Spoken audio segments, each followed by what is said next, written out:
তামা হয়ে সোনাকে সস্তা বলার মতো হাস্যকর কথার চেয়ে শিকারী প্রাণীকে তোদের মতো নিরামিষ প্রাণীর তুচ্ছ বলা অধিক হাস্যকর মনে হয়। আজকে আমরা বলবো সুন্দরবন জঙ্গলের এক শিয়ালের কাহিনী। একটা শিয়াল জঙ্গলের ভিতর শিকার খুঁজতে বেরিয়েছিল। হঠাৎই তার চোখে একটা খরগোশ পড়লো। সে খরগোশটিকে ধরার জন্য একটি ঝোপের ভিতরে লুকিয়ে পড়লো। আর তার পরের দৃশ্যটা তোমরা নিজেই দেখো না কি হয়। আহা, নাতস নাতস খরগোশ, এখনই ধরে জীবের জ্বালাটা মিটিয়ে নেই। শিয়ালটি সুযোগ বুঝে খরগোশের উপর ঝাঁপিয়ে পড়ে, কিন্তু তাতে লাভ হয় না, কারণ খরগোশটি বেঁচে গিয়েছিল। আর তখন শিয়াল বলল, হাতছাড়া হয়ে গেল। অন্যদিকে শিয়ালের এই ঘটনাটা বানর মহাশয়ের চোখে পড়ে গেল। অনেক ফাফরবাজ তুচ্ছ প্রাণী আমাদের মধ্যে রয়েছে, যারা নিজেকে শিকারী, চালাক, চতুর, মহাজ্ঞানী, আরো কত কিছু জানি মনে করে। আর শুধু তাই না, জঙ্গলে বলেও বেড়ায়, অথচ তার নিজের সাইজের এত ছোট, তাও আবার দুর্বল খরগোশটাও শিকার করতে পারলো না। তাতে আবার কি, ফাফরবাজি কি আর কমবে? এক তো শিকার ফসকে গেছে, তার উপর আবার বানরের এমন ঠাট্টা। সব শুনে শিয়ালের মাথা গেল চটে। তামা হয়ে সোনাকে সস্তা বলার মতো হাস্যকর কথার চেয়ে শিকারী প্রাণীকে তোদের মতো নিরামিষ প্রাণীর তুচ্ছ বলা অধিক হাস্যকর মনে হয়। আর শোন, আমার জীবনে যা শিকার খেয়েছি তা তোরা নিরামিষ বানর 100 ভাগের 1 ভাগও খেয়ে দেখাতে পারবি না। নিরামিষের গোষ্ঠী নিরামিষ। মাংস আমরা খাই না, তাই খাবো না। কিন্তু তুমি তো ফল এবং মাংস দুটোই খাও। তা ভাঙা গাছের কলা না খেয়ে বড় গাছের একটা আম ফল খেয়ে দেখাও তো দেখি। আর যদি তুমি তা না পারো, তবে আমরা ধরে নেব তুমি একেবারে পুরোই চাপাবাজ। আর সামনে থেকে আমাদের সাথে হিসেব করে কথা বলো, কারণ চাপাবাজের কোনো দাম নেই, বুঝলে?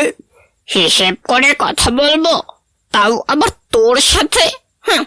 এত অহংকার না দেখিয়ে পারলে বড় গাছের আম ফল খেয়ে দেখাও। আর যদি তা তুমি পারো, তাহলে আমরা নিজেই তোমাদের সাথে হিসেব করে কথা বলবো, বুঝলে শিয়াল ভায়া? বানর তখন চলে গেল।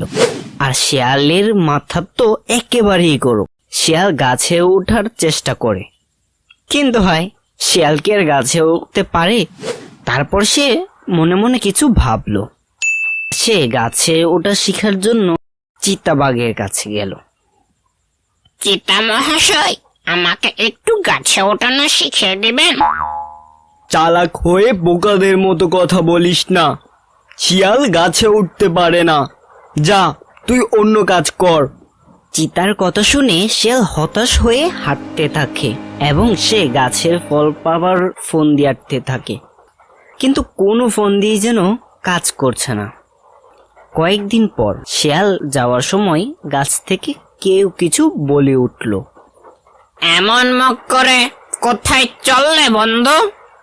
শিয়াল তখন উপরের দিকে তাকিয়ে দেখলো তার বন্ধু কাক ডালে বসে আছে।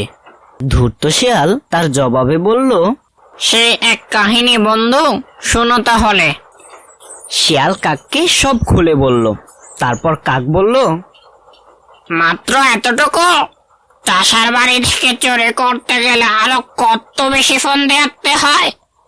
শোনো, একটা বুদ্ধি দিই তাহলে।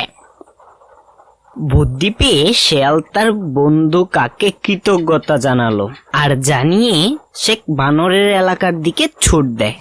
বানর তখন সেখানে বসে আয়েশ করছিল। শিয়ালকে দেখে সে বলে উঠল, কিছু কিছু চাপাবাজকে দেখলে মনে হয় বেচারা ভাঙবে, তবে মচকাবে না। শিয়াল সুযোগ পেয়ে গেল আর শিয়াল বানরকে গালাগালি করতে লাগলো এবং অনেক হুমকিও দিতে লাগলো। শিয়ালের উদ্দেশ্য ছিল কোনো রকমে বানরকে রাগিয়ে দেওয়া, আর সে সফলও হলো। তারপর বানর যা করলো, আজকে তো আমি তোর অহংকার ভেঙে দেব। এই নে আরো একটা নে। আর তুই আমাকে পারলে কিছু করে দেখা, আমাকে তো তুই ধরতেই পারবে না। এই নে, এই এই আরো একটা নে, নে নে নে। থাম থাম থাম, আগে একটা জিনিস দেখে নে। আর শিয়াল তখন একটা আমে কামড় দিল, আর সে বানরকে বলল, শুধু নিরামিষ খেলে তো বুদ্ধি হয় না, তাই আমার মতো শেয়াল মহারাজ বুদ্ধিমান প্রাণীদের সামনে কথা বলতে গেলে সামনে থেকে হিসেব করে কথা বলবে। আর একটা খেতে বলছিলে তো, আমি অনেকগুলো খাবো। হা হা হা, তুচ্ছ বানর কথাকার, বুদ্ধিহীন প্রাণী। থাক, তুই পরে গেলি তো হেরে। শিয়ালের সাথে পাঙ্গা, দেখ শিয়ালের যে কত বুদ্ধি। তো ছোট্ট বন্ধুরা, সহজে রাগা একদমই উচিত নয়। আর এর বাদে যে শিক্ষাগুলো তোমরা শিখেছো তা তোমরা কমেন্ট বক্সে লিখো যে তোমরা কি শিখতে পারলে। তো আজকের মতো এখানে শেষ করছি। আল্লাহ হাফেজ।